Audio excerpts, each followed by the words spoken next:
दोस्तों, जय माँ भवानी, जय राजपूताना। आज मैं अपने राजपूत रेजिमेंट के बारे में कुछ बताना चाहता हूँ। विशेष करके कुछ बातें हैं जो आपको साझा करना चाहता हूँ, तो चलिए सुनते हैं।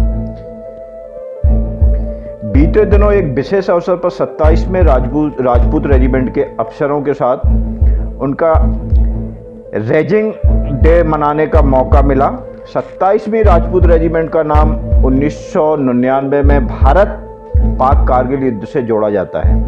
उन लोगों में इतना अनुशासन और इतना धैर्य जो कि किसी भी को जड़ से जड़ीले व्यक्ति को हिला दे, पत्थर को पिघला दे की ताकत और पर्वत को हिलाने की हिम्मत है। भारतीय सेना की इस टुकड़ी में उनके बारे में कुछ विशेष बातें हैं जो मैं आपके सामने रखना चाहता हूँ। तो उनके बारे में कुछ खासियत बताने से पहले उनका जो नारा है राजपूत रेजिमेंट का, उसके नारे के बारे में बताता हूँ। उनका नारा है राजा रामचंद्र की जय। मैं एक बार और चाहता हूँ कि ये वीडियो शुरू करने से पहले एक बार और नारा लगाएं, बोलो राजा रामचंद्र की जय। इनका इतिहास बहुत पुराना नहीं है। उत्तर प्रदेश के फतेहगढ़ में 1988 में इनकी बटालियन का निर्माण हुआ। इनका उद्देश्य है सर्वदा सर्वश्रेष्ठ। कारगिल युद्ध में इन्होंने पॉइंट 5770 पर विजय हासिल की थी, जिसके बाद ये संयुक्त राष्ट्र के एक मिशन के लिए इथोपिया चले गए थे। फतेहगढ़ में इनका युद्ध स्मारक है जो छतरी है के आकार का है। वह 6 स्तंभों पर खड़ा है, जो उस सहस हर बटालियन को एक ढाल के रूप में दिखाता है। इनका युद्ध घोष है राजा रामचंद्र की जय। दोस्तों, कारगिल युद्ध 1999, भारत और पाकिस्तान के बीच 1999 कारगिल युद्ध हुआ था। इनकी शुरुआत हुई थी 8 मई 1999 से, जब पाकिस्तानी फौजियों और कश्मीरी आतंकियों को कारगिल की चोटी पर देखा गया था। यह लड़ाई 14 जुलाई तक चली थी। माना जाता है कि पाकिस्तान इस ऑपरेशन की 1998 से तैयारी कर रहा था। 8 मई को कारगिल युद्ध शुरू होने के बाद 11 मई से भारतीय वायुसेना की टुकड़ी ने इंडियन आर्मी की मदद करना शुरू कर दिया था।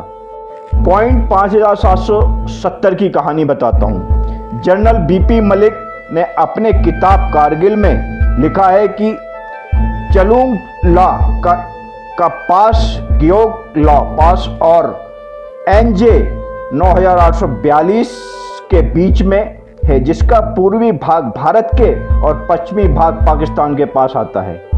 इसके पश्चिमी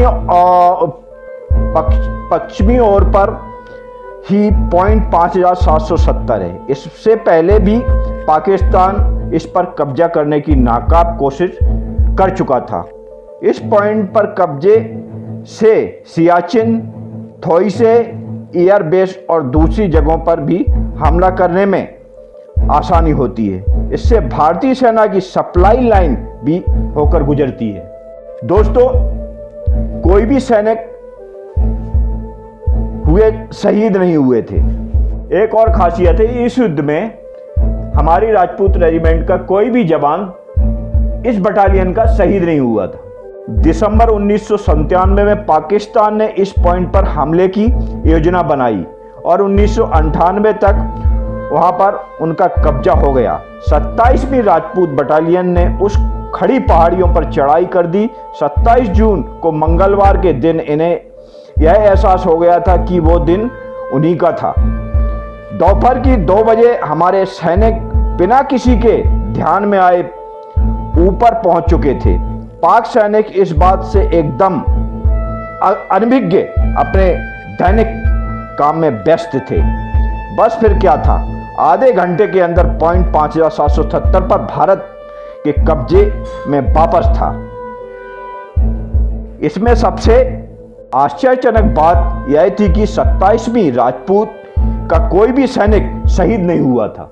दोस्तों, तो ये थी हमारे राजपूत रेजिमेंट की वीर गाथा और जवानों का पॉइंट। सबसे पहले कारगिल की चोटियों पे राजपूत रेजिमेंट के जवान पहुंचे थे। ये हमारे क्षत्रिय भाइयों को, हमारे राजपूत भाइयों को, हमारे ठाकुरों को इसकी कुछ जानकारी नहीं है। नई पीढ़ी के जो बच्चे आ गए तो उसके बारे में मैं आपको विस्तार से जानकारी दिया है, जो जानकारी आपको होना चाहिए। तो दोस्तों अगर हमारा ये वीडियो आपको पसंद आया तो लाइक करें, शेयर करें, सब्सक्राइब करें। जय मां भवानी, जय राजपूताना, धन्यवाद।